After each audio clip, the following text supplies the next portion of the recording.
বাইতুল মুকাদ্দাসে নিয়ে সবার সামনে নিয়ে হুজুরে পাক সাল্লাল্লাহু আলাইহি ওয়াসাল্লামের সম্মান মর্যাদা আকাশচুম্বী করে দিয়েছে। সুবহানাল্লাহ। মেরাজে যায় আল্লাহর হাবিব নবী কামলেওয়ালা, ইয়া রাসূলুল্লাহ ইয়া হাবিবাল্লাহ। মেরাজে যায় আল্লাহর হাবিব নবী কামলেওয়ালা, সেই খুশিতে পড়ুন সবে দুরুদ সাল্লি আলা। জিবরাইলে হুকুম পায়া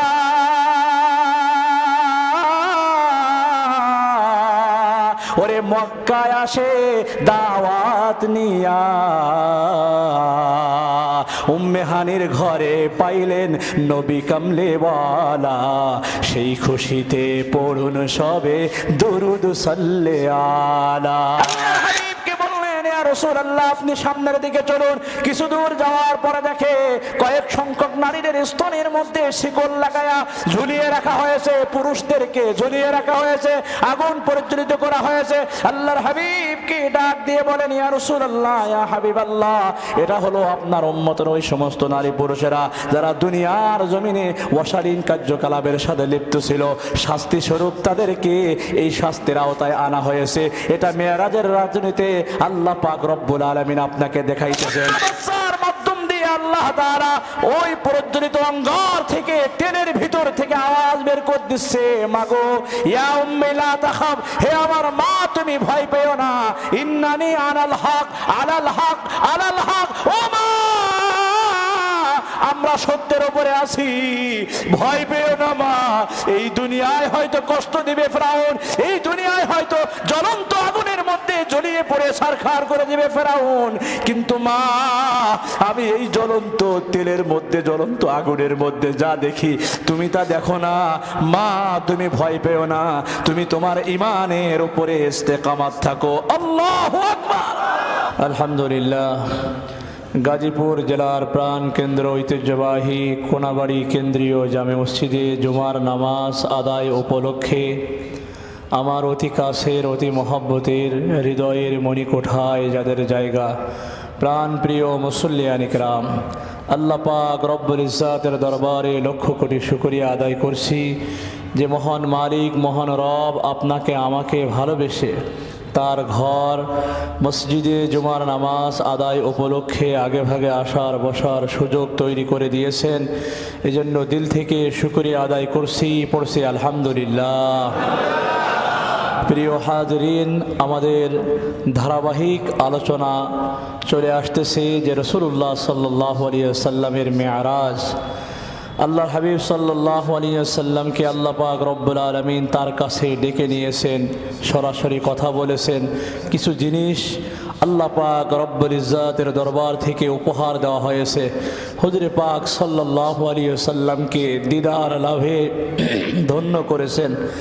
আমরা আলোচনা করে আসছিলাম যে হুজুরে পাক সাল্লাল্লাহু আলাইহি ওয়াসাল্লামকে হযরতে উম্মে হানির ঘর থেকে বাইতুল্লাহ নিয়ে কাবার হাতিমে নিয়ে সেখান থেকে আবে জমজমের পানি দ্বারা, হাউজে কাউসারের পানি দ্বারা, জান্নাতের নহরের পানি দ্বারা, আল্লাহ তাআলার বিশেষ কিছু নূর দ্বারা হুজুরে পাক সাল্লাল্লাহু আলাইহি ওয়াসাল্লামের কলব মোবারক চাক করে সেটাকে পরিষ্কার পরিচ্ছন্ন করে, যাতে করে হুজুরে পাক সাল্লাল্লাহু আলাইহি ওয়াসাল্লাম যেন আল্লাহ তাআলার কাছে যেতে পারেন এই ধরনের পাওয়ার তার সিনার মধ্যে ঢুকিয়ে দেওয়া হয়েছে।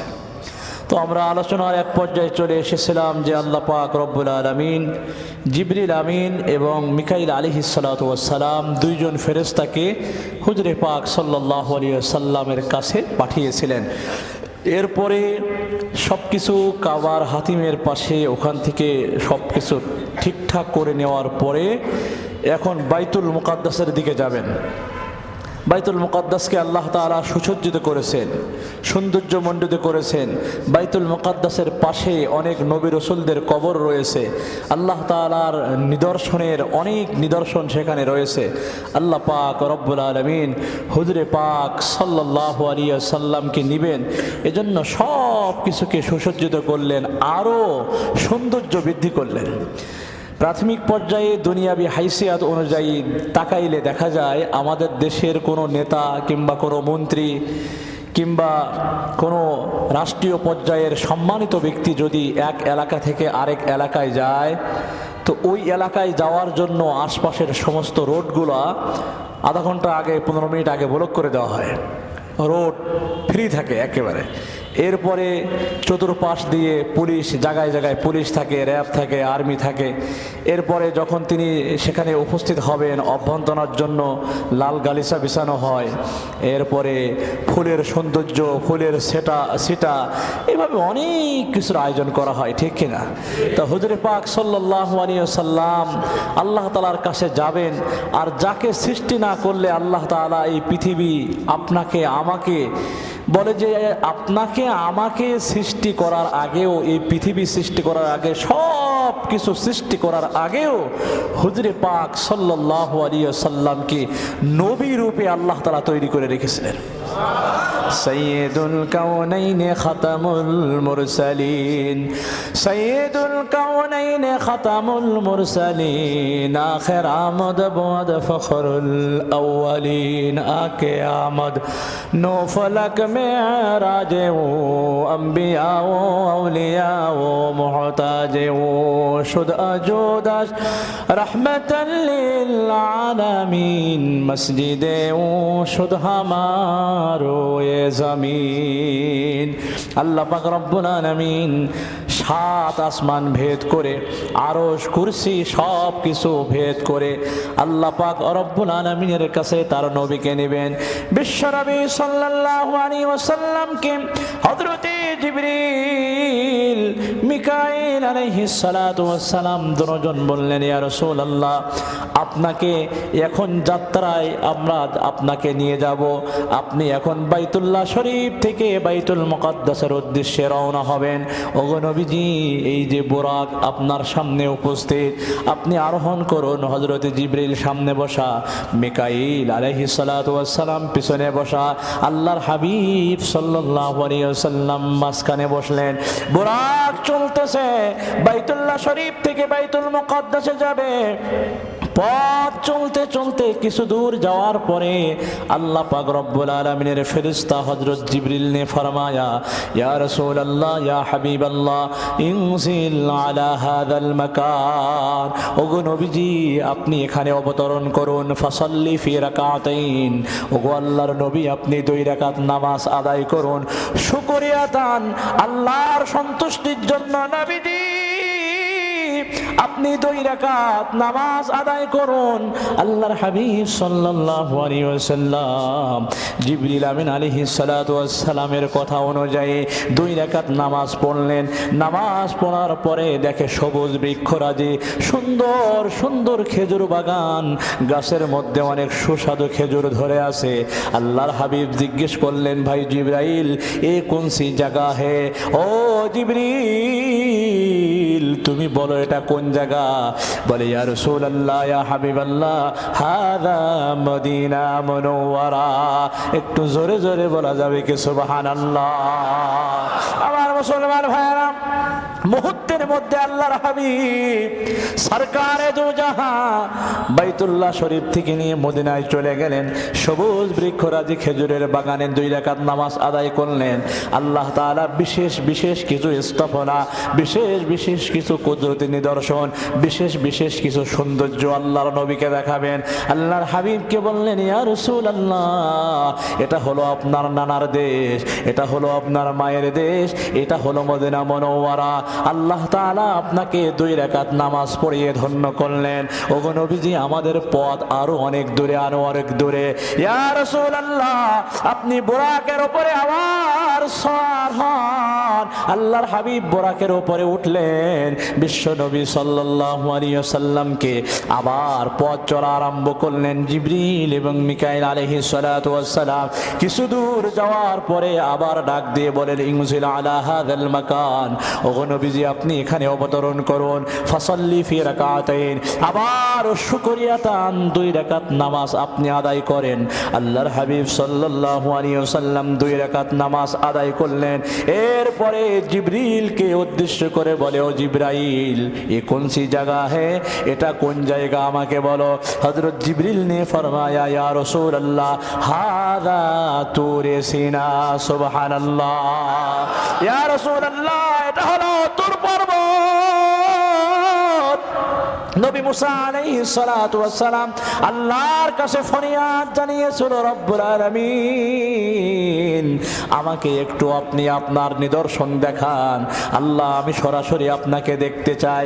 খুব সংক্ষেপ করে বলি, আল্লাহ তাআলা বলেছিলেন, নবী মুসা রে, তুমি আমার নূরের তাজাল্লি সহ্য করতে পারবা না। বলে, না আল্লাহ, আমি দেখব। নাছরবান্দা মুসা ছাড়ে না।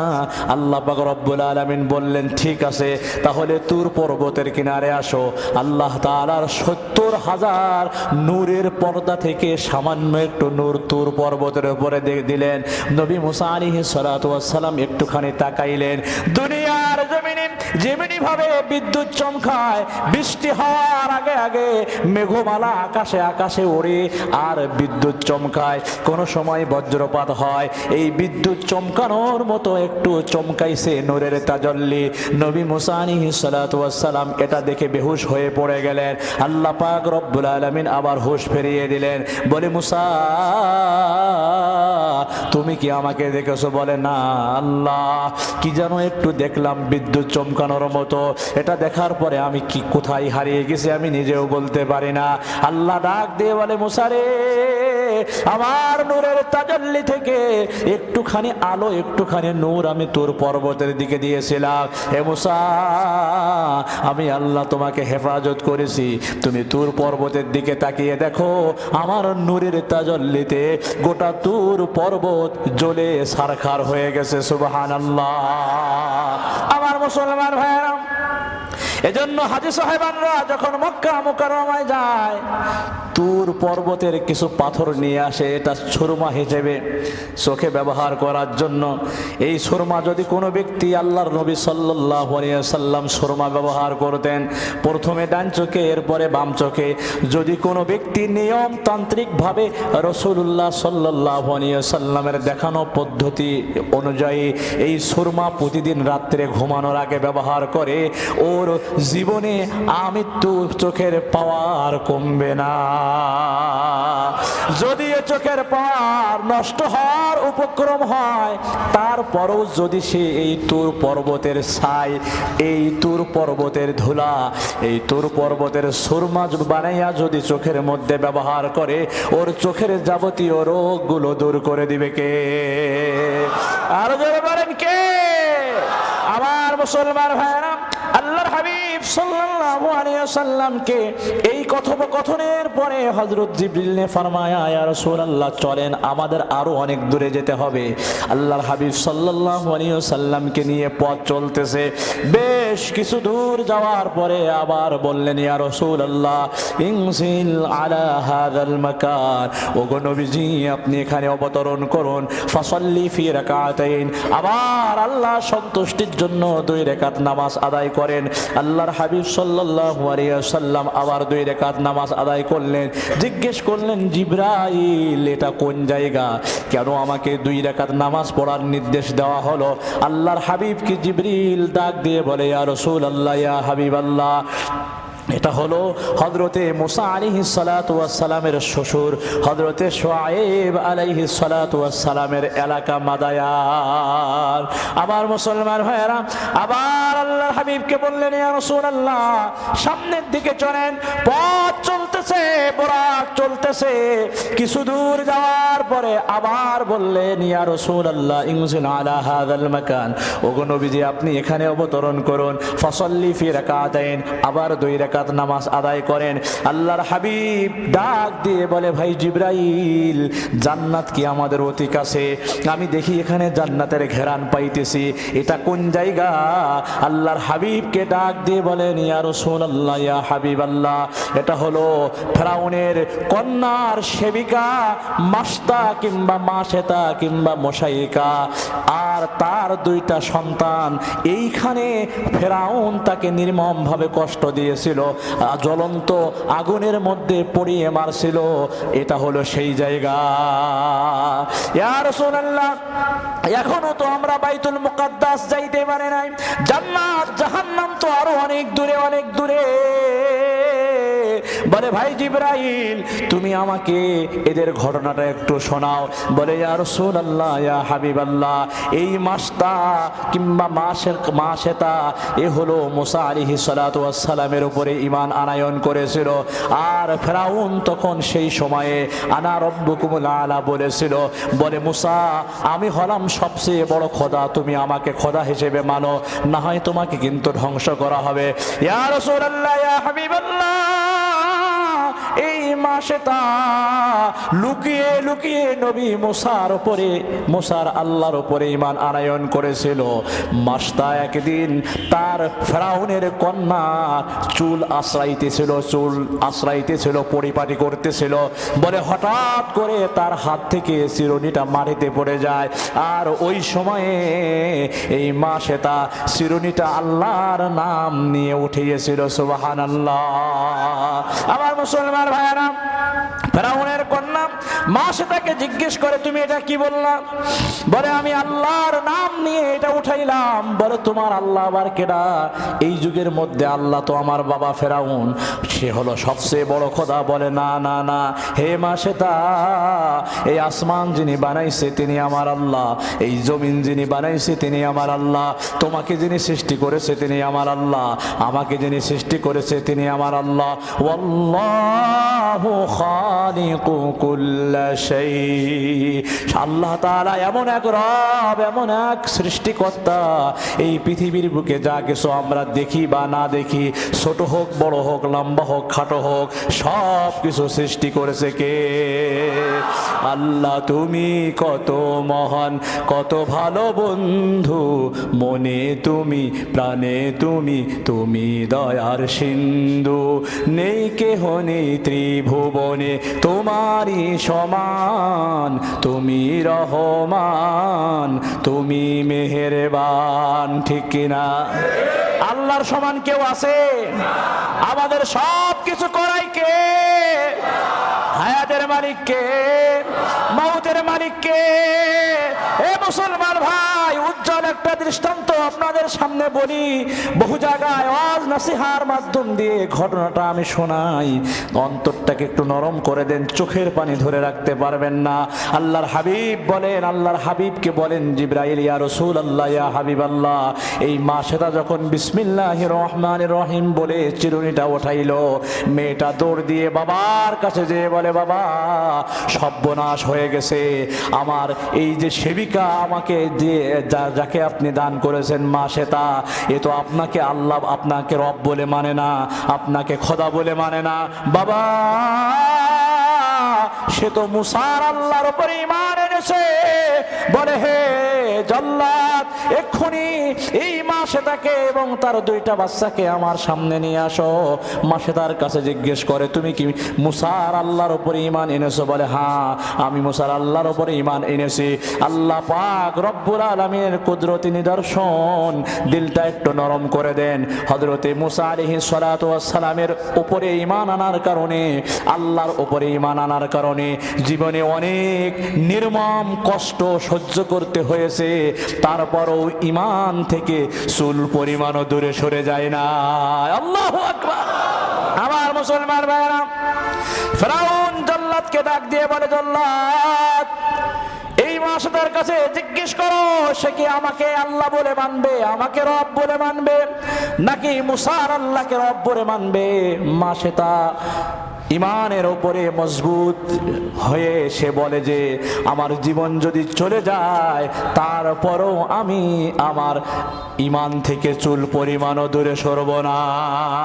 আমার মুসলমান ভাইয়েরা, এই মাসেটা ফেরাউন জল্লাদকে ডাক দিয়ে বলেন, জল্লাদ রে, আগুন প্রজ্বলিত করো, বড় ডেক ওই আগুনের উপরে বসিয়ে দাও, কিছু তেল তার ভিতরে দিয়ে দাও, তেলগুলো টকবক টকবক করে ফুটবে। এমন অবস্থায় মা সেটাকে আমার কাছে নিয়ে আসবা। আমার মুসলমান ভাইরা, অন্তরটাকে নরম করে দেন। আল্লাহ পাক রব্বুল আলামিনের রহমত ফজল করম ওই ব্যক্তির প্রতি থাকে যে বিপদের সময়ও আমার আল্লাহকে ভোলে না, কষ্টের সময়ও আমার আল্লাহকে ভোলে না। আমার আল্লাহর জন্য যে হয়ে যায় ইবাদত বন্দেগী আল্লাহর সন্তুষ্টির জন্য করে, আল্লাহ পাক রব্বুল আলামিন তার জন্য সব সময় তৈয়ার আছে, ঠিক কিনা? আমার মুসলমান ভাইরা, বাবারা, বন্ধুরা, তেল টকবক টকবক করে ফুটতেছে। মা সেটাকে ওই দৃশ্যগুলো দৃষ্টিপথ করার পরে, দেখানোর পরে ফেরাউন তার জল্লাদকে সাথে নিয়ে তার সামনে নিয়ে আসছে। বলে, হে মা সেটা, তুমি যদি আমাকে বড় রব বলে না মানো, আমাকে যদি আল্লাহ বলে না মানো, আমাকে যদি খোদা বলে না মানো, তাহলে এই জ্বলন্ত তেলের মধ্যে তোমাকে পড়িয়ে মারা হবে। মা সেটা ডাক দিয়ে বলে, ফেরাউন রে, আল্লাহ যদি আমাকে 1000 জীবন দান করে আর 1000 বার তুমি যদি আমাকে ঈমান গ্রহণ করার কারণে এই জ্বলন্ত তেলের মধ্যে যদি আমাকে পুড়িয়ে পুড়িয়ে মারো, তারপরও আমি আমার ঈমান থেকে চুল পরিমাণও দূরে সরব না। মুসলমান ভাইরা আমার, আল্লাহু আকবার, আল্লাহ। ফেরাউনের মাথার মধ্যে কুবুদ্ধি চলে আসলো। জল্লাদকে ডাক দিয়ে বলে, জল্লাদ রে, 2টা কন্যা সন্তান তার আছে, যেই সন্তানটা একটু বুঝতে পারে, বুঝ আছে, ওই সন্তানটাকে সর্বপ্রথম এই জ্বলন্ত তেলের মধ্যে ফেলাও। আরে মা সহ্য করতে পারবে না সন্তান মরার কারণে, এই মা আমার উপরে ঈমান আনবে, আমাকে বড় খোদা বলে মানবে। ঠিক তাই করা হলো। 2টা সন্তান কোলের মধ্যে নিয়ে মা সেটা বসে আছে, চোখের পানিগুলো ছেড়ে দিয়ে কান্দে আর বলে, আল্লাহ, জালেমের সামনে আমি আমার ঈমানকে মজবুত রেখেছি। ও আসমান জমিনের মালিক আল্লাহ, তুমি ছাড়া আমার এই বিপদের দিনে আর সাহায্যকারী কেউ নাই। আমার মুসলমান ভাইয়েরা, জল্লাদ মায়ের কোল থেকে দ্বিতীয় কন্যা, প্রথম কন্যাটাকে জোরে ছিনিয়ে নিল। সন্তান মা মা বলে চিৎকার মারে, আর মা সেটা চোখের পানিগুলো ছেড়ে দিয়ে আসমানের দিকে তাকিয়ে আসে, দেখি আমার রবের পক্ষ থেকে, আল্লাহর পক্ষ থেকে কোনো সাহায্য আসে কিনা। মায়ের যেই মা একটা সন্তানকে অতি কষ্ট করে লালন পালন করেছে, কিছুদিন আগে সোশ্যাল মিডিয়ায় একটা খবর দেখলাম, কোন জায়গায় আগুন জ্বলতেছে, কুকুরের একটা বাচ্চা ওই আগুনের মধ্যে পড়ে শেষ হয়ে যাচ্ছে, আর মা কুকুরটার এক পাশ পড়ে ছারখার হয়ে গেছে। কয়েকটা বাচ্চা ওই কুকুরের পাশে ঘোরাছড়া করতেছে, কিন্তু মা কুকুর সে আর নিজেকে ধরে রাখতে পারলো না। ওই জ্বলন্ত অবস্থায় আগুনের মধ্যে জ্বলে পড়ে ছারখার হয়ে গেল বাচ্চাটাকে আনার জন্য। একটা পশু হয়ে যদি সন্তানের জন্য এমন দরদ দেখায়, যার ভিতরে আকল শক্তি নাই, বুক শক্তি নাই, একটা মা কুকুর হয়ে যদি সন্তানের জন্য এমন দরদ দেখায়, তাহলে যেই মাকে আল্লাহ আকল শক্তি দিয়েছে, যেই মাকে আল্লাহ বুঝ শক্তি দিয়েছে, যেই মাকে আল্লাহ হাইওয়ানে না দেখা দিয়েছে, ওই মা কেমন হতে পারে? সন্তানটাকে যখন কোলের থেকে ছিনিয়ে নিচ্ছে, চিৎকার মারতেছে আর বলে, আল্লাহ, এই বিপদের দিনে তুমি ছাড়া আমার আর কোনো সাহায্যকারী নেই। আল্লাহু আকবার। আমার মুসলমান ভাইয়েরা, সন্তানটাকে ফুটন্ত তেলের মধ্যে যখন দেওয়া হয়েছে, ছোট্ট বাচ্চা, কচি হাড়, কচি গোস্ত, জ্বলন্ত আগুনের মধ্যে, ফুটন্ত তেলের মধ্যে যখন ছেড়ে দেওয়া হলো, মুহূর্তের মধ্যে সব দেহগুলো ছিন্ন বিচ্ছিন্ন হয়ে গেল, আলাদা হয়ে গেল। আমার মুসলমান ভাইয়েরা, তারপরও মা সেটা ঈমান থেকে চুল পরিমাণও দূরে সরে নাই। এবার বলতেছে, জল্লাদ রে, ওই ছোট্ট সন্তানটাকে মা সেটা বেশি মহব্বত করে ভালোবাসে, যেই সন্তানটাকে প্রতিদিন সে দুধ পান করায়, ওই সন্তানটাকে যদি আগুনের মধ্যে ফেলা হয়, তাহলে এই মা সেটা ঈমান ছেড়ে দেবে, আমাকে রব্বুকুমুল আলা বলে মানবে। হে জল্লাদ এখন তার কোল থেকে তার দুধের বাচ্চাটাকে ছিনিয়ে নিয়ে আগুনের মধ্যে ফেলাও। কি পরিমাণ নির্দয় নিষ্ঠুর হলে এমন কাজ করতে পারে? হে মুসলমান ভাই, ফেরাউনের কথা অনুযায়ী জল্লাদ ঠিকই এই কার্যকলাপ শুরু করে দিল। আর জল্লাদ যায়া ওই মাসে তার কোল থেকে বাচ্চাটাকে সজোরে ছিনিয়ে নিয়ে নিল। মাসে তা চিৎকার দিয়ে কান্নাকাটি করতেছে। আল্লাহ রাব্বুল আলামিন প্রথম কন্যাটাকে আগুনের মধ্যে জ্বলন্ত তেলের মধ্যে শেষ করে দিল। কোনো আফসোস নাই। আল্লাহ নিষ্পাপ মাসুম বাচ্চা, সে কোনো কিছু বোঝে না। রব্বুল আলামিন আমার কলিজার টুকরা নারী সেরা ধন আমার কোল থেকে বের করে নিল। আল্লাহ তুমি এর বিচার করো, তোমার উপরে বিচার দিয়ে দিলাম। আমার মুসলমান ভাইয়েরা, হাদিসের মধ্যে এসেছে মজলুমের দোয়া সরাসরি কার দরবারে কবুল হয়ে যায়। আর জোরে বলেন কার? আমার মুসলমান ভাইয়েরা, বাবারা, বন্ধুরা, যখন ওই ছোট্ট শিশুটাকে কোল থেকে ছিনিয়ে নিয়ে নিল, এক পর্যায়ে ফিরআউনের জল্লাদ ওই ছোট্ট কন্যাটাকে জ্বলন্ত আগুনের মধ্যে ফুটন্ত তেলের মধ্যে ছেড়ে দিল। সাথে সাথে এটাও একেবারে কাবাব হয়ে গেল, পুড়ে সারখার হয়ে গেল। আর ওখান থেকে আওয়াজ আসতেছে, ইয়া উম্মি লা তাখাফ ইন্নানি আনাল হক আলাল হক। রব্বুল আলামিনের কথাগুলো ছোট্ট বাচ্চার মাধ্যম দিয়ে আল্লাহ তাআলা ওই প্রজ্বলিত অঙ্গার থেকে, তেলের ভিতর থেকে আওয়াজ বের করে দিচ্ছে, মাগো ইয়া উম্মি লা তাখাফ, হে আমার মা তুমি ভয় পেও না, ইন্নানি আনাল হক আলাল হক আলাল হক। ও মা, আমরা সত্যের উপরে আছি, ভয় পেও না মা। এই দুনিয়ায় হয়তো কষ্ট দিবে ফেরাউন, এই দুনিয়ায় হয়তো জ্বলন্ত আগুনের মধ্যে জ্বলিয়ে পড়ে ছারখার করে দিবে ফেরাউন, কিন্তু মা আমি এই জ্বলন্ত তেলের মধ্যে, জ্বলন্ত আগুনের মধ্যে যা দেখি তুমি তা দেখো না। মা তুমি ভয় পেও না, তুমি তোমার ঈমানের উপরে ইস্তেকামাত থাকো। আল্লাহু আকবার।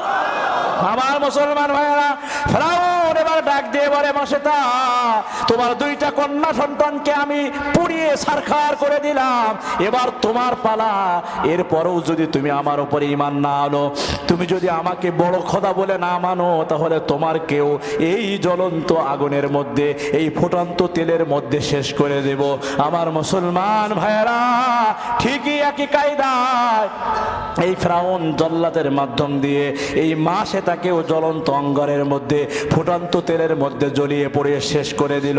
আমার মুসলমান ভাইয়েরা, এজন্য আল্লাহ পাক রব্বুল আলামিনের নির্দেশে হযরত জিবরিল আমিন আলাইহিস সালাতু ওয়াস সালাম এই সুন্দর দৃশ্যপটটা হুজুরে পাক সাল্লাল্লাহু আলাইহি ওয়াসাল্লামের সামনে তুলে ধরলেন।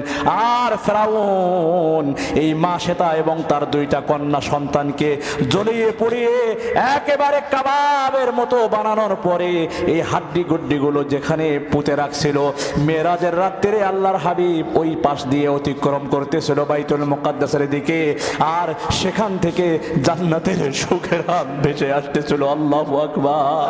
আমার মুসলমান ভাইয়েরা, আমরাও ঈমানের উপরে মজবুত থাকতে চাই। যদি আমাদের জান চলে যায় যাক, যদি আমাদের জীবন চলে যায় যাক, আমাদের সব কিছু একবার না একবার নিঃশেষ হয়ে যাক, তারপরও ঈমান থেকে চুল পরিমাণ দূরে সরা যাবে না।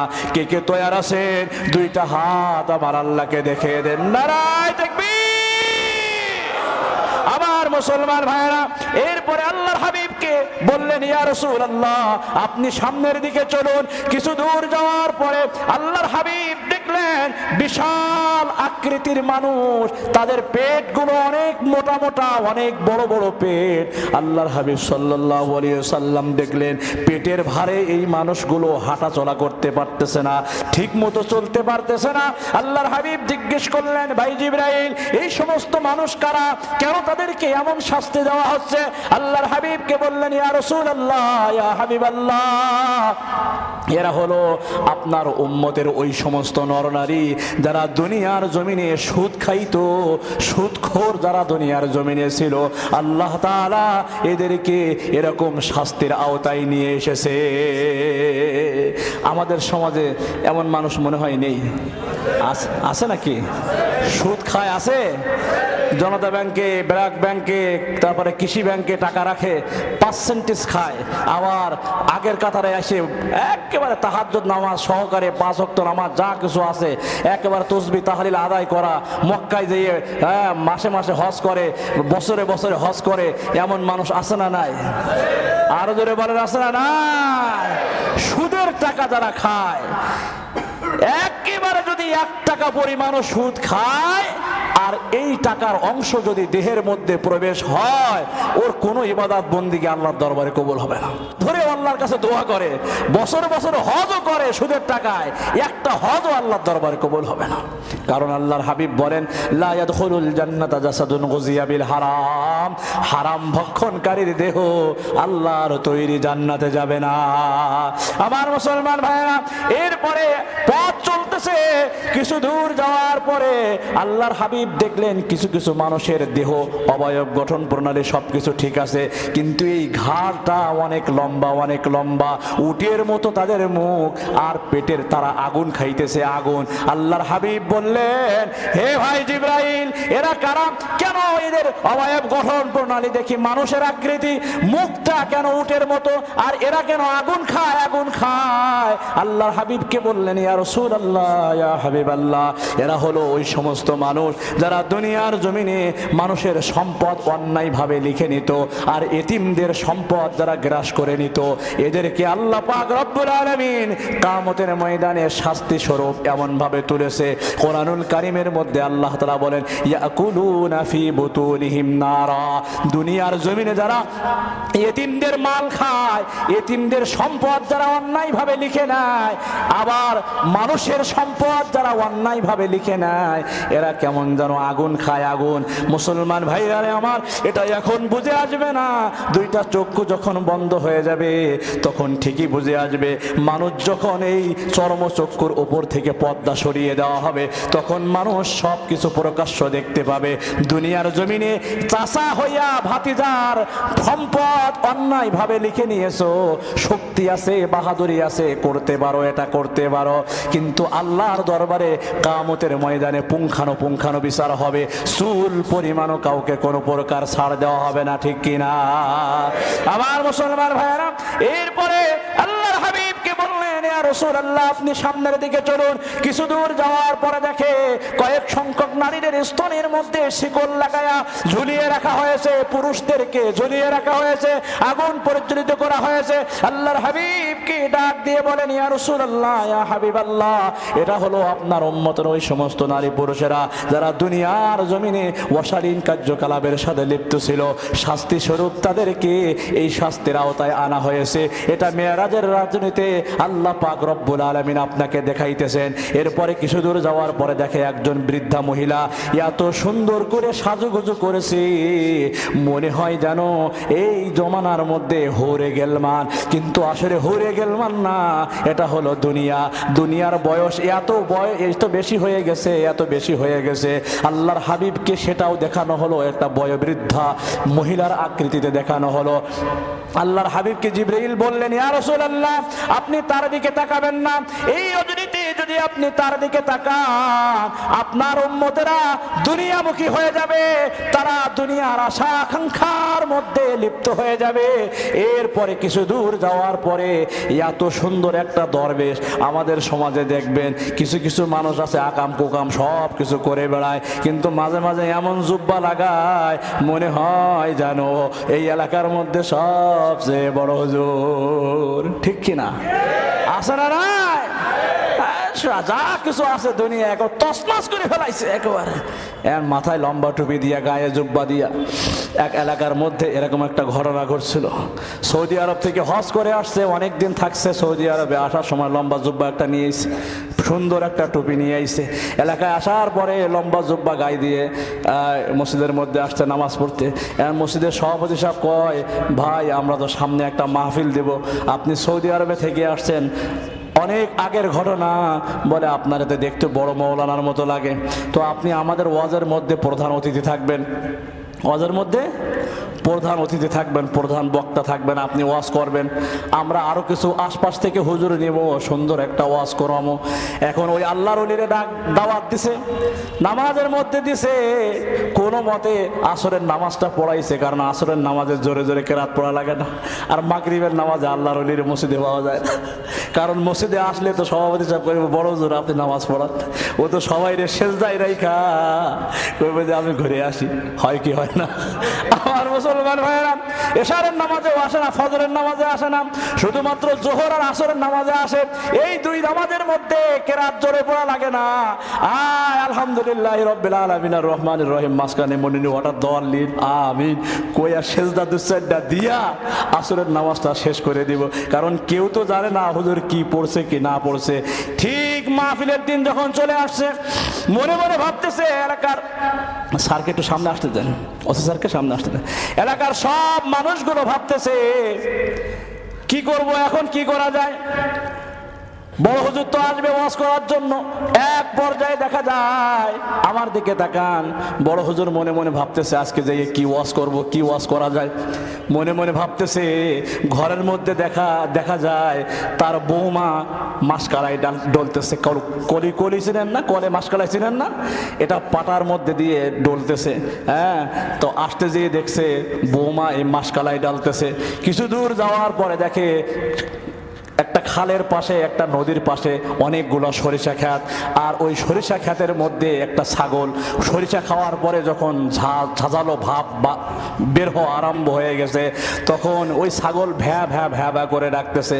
এখন এর তো ভিতরে কোনো এলেম নেই, ও কইতেছে আশকারা তু মাসকারা তু, খালে ছাগল ভ্যা। আজকে যাই এমন একটা ওয়াজ শুরু করে দিব যা কোনোদিন মানুষ শোনে নাই, জমিনের নিচে আর আসমানের উপরে কেউ এই ওয়াজ শোনে নাই। প্রধান অতিথির বক্তব্য চলবে এখন।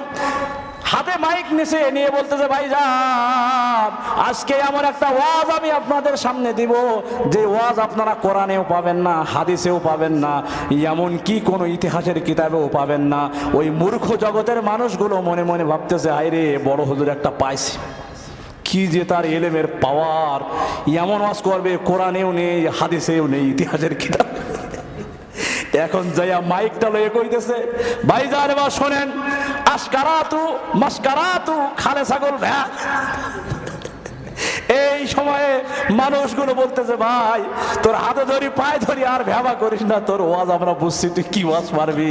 কারণ আসার সময় দেখছে বৌমা মাসকালাই ডালতেছে, আসতে যেয়ে দেখছে আশকারাতু মাসকারাতু, আর খালের মধ্যে ছাগল ভ্যা ভ্যা করতেছে সরিষা খাইয়া।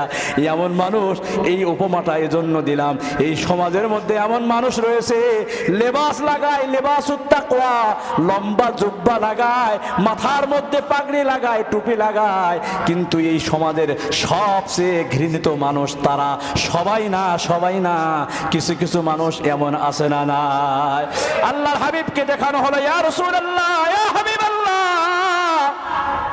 দুনিয়াকে এমন করে সুসজ্জিত করা হয়েছে, ইবলিস শয়তানকে এমন ভাবে সাজানো হয়েছে, লম্বা দাড়ি মুখের মধ্যে আর গায়ের মধ্যে সাদা জুব্বা, এমন ভাবে সুসজ্জিত করা হয়েছে। মেরাজের রজনীতে সে নিজে নিজে সাজছে যাতে করে মুহাম্মদ তার দিকে ফিরে একটুখানি তাকায়।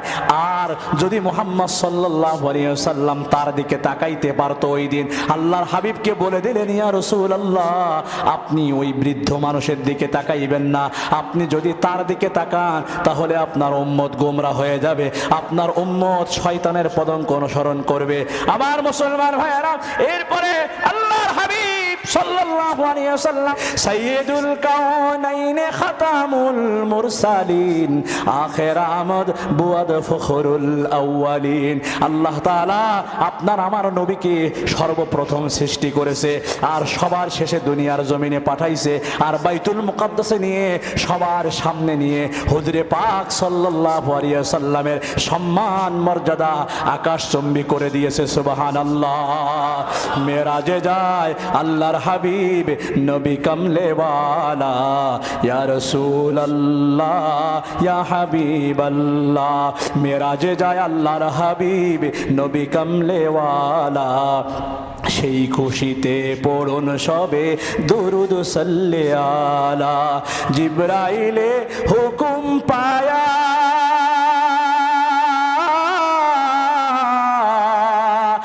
মক্কায় আসে দাওয়াত নিয়া, উম্মে হানির ঘরে পাইলেন নবী কামলেওয়ালা, সেই খুশিতে পড়ুন সবে দুরুদ সাল্লে আলা। আমার মুসলমান ভাইয়েরা, এই কথাগুলো আমি সুন্দর করে এখানে তুলে ধরেছি। সিদরাতুল মুনতাহায় গিয়া জিবরাইল বলেন ডাকিয়া, সামনে যেতে পারবো না গো নবী কামলেওয়ালা, সেই খুশিতে পড়ুন সবে দুরুদ সাল্লে আলা। সিদরাতুল মুনতাহায় যে জিবরাইল বলে, ইয়া রাসূলুল্লাহ, আমি আর সামনের দিকে যেতে পারবো না, আমি যদি সামনের দিকে যাই আমার যে 6 ডানা আছে এগুলো জ্বলে পড়ে ছারখার হয়ে যাবে। আমার মুসলমান ভাইয়েরা, আল্লাহর হাবিব সাল্লাল্লাহু আলাইহি ওয়াসাল্লামকে বাইতুল মুকাদ্দাসে সমাবেত সব মানুষের সামনে আল্লাহ পাক রব্বুল আলামিনের নির্দেশে হযরত জিবরিল আমিন আলাইহিস সালাতু ওয়াস সালাম আযান দিলেন। এখন নামাজ পড়বে, শুকরার তান 2 রাকাত নামাজ পড়বে, কিন্তু এই নামাজের ইমামতি করবে কে? আমার মুসলমান ভাইয়েরা, বিশ্বনবী সাল্লাল্লাহু আলাইহি ওয়াসাল্লাম পিছনে দাঁড়ানো, জিবরিল আমিন আলাইহিস সালাতু ওয়াস সালাম হাতটা ধরলেন, সবাই একজন আরেকজনের মুখের দিকে তাকায়। মাঝে মাঝে দেখবেন কেন্দ্র মসজিদের খতিব সাহেব যদি নামাজে আসতে একটু দেরি করে, যারা মুসল্লিরা পিছন দিকে তাকায় দেখে হুজুর কই আসতেছে কিনা, মুয়াজ্জিন সাহেব তাকায় পিছন দিকে হুজুর আসে কিনা, সবাই একজন আরেকজনের মুখের দিকে তাকায়। এতগুলো ফেরেশতা, এতগুলো নবী রাসূল এখানে উপস্থিত, কিন্তু নামাজ পড়াবে কে? কাকে এই সম্মানিত স্থানে স্থান দান করা হবে? আমার মুসলমান ভাইয়েরা, হযরত জিবরিল আমিন আলাইহিস সালাতু ওয়াস সালাম রাসূল মাকবুল সাল্লাল্লাহু আলাইহি ওয়াসাল্লামের পবিত্র হস্ত মোবারক ধরলেন। ইয়া রাসূলুল্লাহ, আজকের এই নামাজের ইমামতি আপনি করবেন। সুবহানাল্লাহ। আমার মুসলমান ভাইয়েরা, মেরাজের আলোচনা একের পর এক আলোচনা করতে করতে কয়েকটা অধিবেশনের প্রয়োজন। অলরেডি আমরা 3টা অধিবেশন শেষ করে ফেলেছি। আজকে এই বাইতুল মুকাদ্দাস পর্যন্ত এখানে নামাজের ইমামতির মাসাল্লায় হুজুরে পাক সাল্লাল্লাহু আলাইহি ওয়াসাল্লামকে দাঁড় করানো হলো। ইনশাআল্লাহ আগামী জুমায় আমরা মেরাজের আলোচনা শেষ করব। এরপরে তো আরো অনেক সুন্দর আলোচনা। আল্লাহর হাবিব সাল্লাল্লাহু আলাইহি ওয়াসাল্লাম এই যে বাইতুল মুকাদ্দাস থেকে এখান থেকে আসমানের দিকে উঠবেন। এবার এক এক আসমানে এক একজন নবী আছে, এক এক আসমানের এক একটা নাম আছে। এক এক আসমানকে আল্লাহ তাআলা কিভাবে তৈরি করছেন, কি দিয়ে তৈরি করছেন, এই বর্ণনাগুলো আছে। এই আসমানের দ্বাররক্ষী ফেরেশতার নাম কি, এই আসমানে ইবলিসের নাম কি ছিল, শয়তানের নাম কি ছিল, সেগুলো এক সুন্দর একটা বর্ণনা। ইনশাআল্লাহ আগামী জুমার আলোচনা সবচেয়ে মোস্ট ইম্পর্টেন্ট এবং সবচেয়ে সৌন্দর্যপূর্ণ আলোচনা। ইনশাআল্লাহ আপনারা আগে ভাগে চলে আসবেন। আগামী জুমায় আমরা মেরাজের আলোচনা সমাপ্ত করব। যতটুকু আলোচনা করলাম আল্লাহ তাআলা আমাকে আমাদের সকলকে আমল করার তৌফিক দান করুন। ওয়া আখিরু দাওয়ানা আলহামদুলিল্লাহি রাব্বিল আলামিন। আসসালামু আলাইকুম ওয়া রাহমাতুল্লাহ।